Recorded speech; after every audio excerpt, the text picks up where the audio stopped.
ጋዜጣው መግለጺ ኤርትራ ንውንጀላ ክፍል ጉዳያት ወፃ አሜሪካ ትነጽግ ጸሐፊ ጉዳያት ወፃ አሜሪካ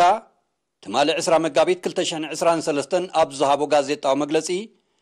ምስትጃንዳ ወያነ ደይመደይሉ ህውከት ንምፍጣር ዝኸፈቶ ናይ ቃጻ መጥቃዕትን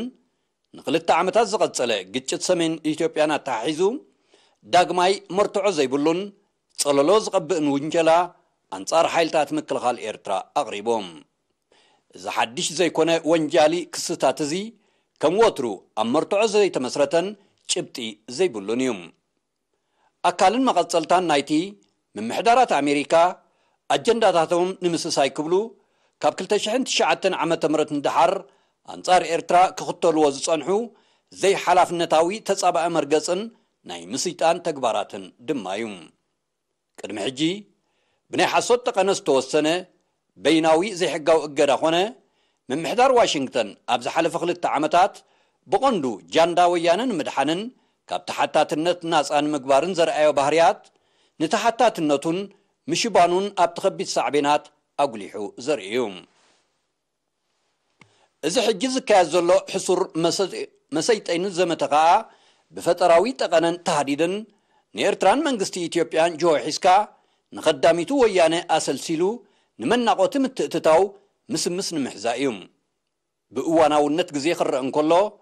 ብደረጃ ዓለም ብዝሰፍሐ ኣብ ኣፍሪካ ድማ ብፍሉይ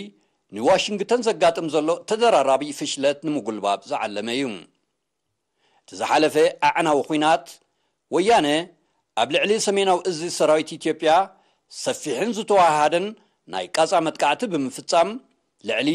3000 ወተሃደራት ድሕሪ ምቕታሉ ዝሰዓበ እዩ ውጥን ኩናት ወያነ ካብ ምብጋሱ ጀሚሩ ብሚሳኤል ነዊሕ ርሕቐት ንኤርትራ ምጥቃዕ ዘጠቓልል ንመሰረታዊ መትከላት ኣህጉራዊ ሕጊ ዝገሃሰ እዩ ነይሮም ብተወሳኺ ገበናት ወያነ እንተላይ 10ታት ኣሽሓት ቆልዑ ብሓይልን ኣስገዳድን ብምዕስካር ኣብ ክልላት ኣምሓራን ዓፋርን ኣብ ዘካየደ ኩናት ብሰብኣዊ ማዕበል ምጥባስ ዘጠቓለለ እዩ እንተኾነ ዕላማ ምምሕዳር ኣሜሪካ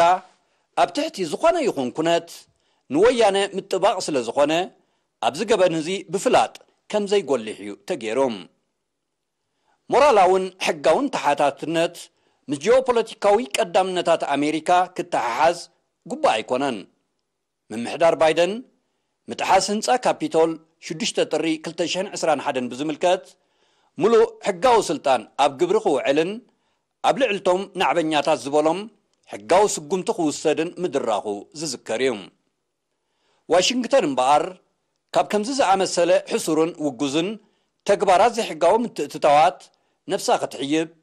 ህዝብታት ኤርትራን ኢትዮጵያን ዞባናን ሕጋውያን ዋናታት ጉዳያቶምን ሽግራቶምን ባዕላቶም ምዃኖም ንምፍትሑ ድማ ሙሉእ መሰልን ዓቕምን ከም ዘለዎም ክትፈልጥ ይግባእ ሕቡራት መንግስታት ኣሜሪካ ኣብዚ ጉዳይ እዚ ከሳሲትን ፈራዲትን እትኾነሉ ሕጋውን ሞራላውን ልዕልና የብላን ሚኒስትሪ ጉዳያት ወፃኢ ኤርትራ ኣስመራ 21 መጋቢት 2023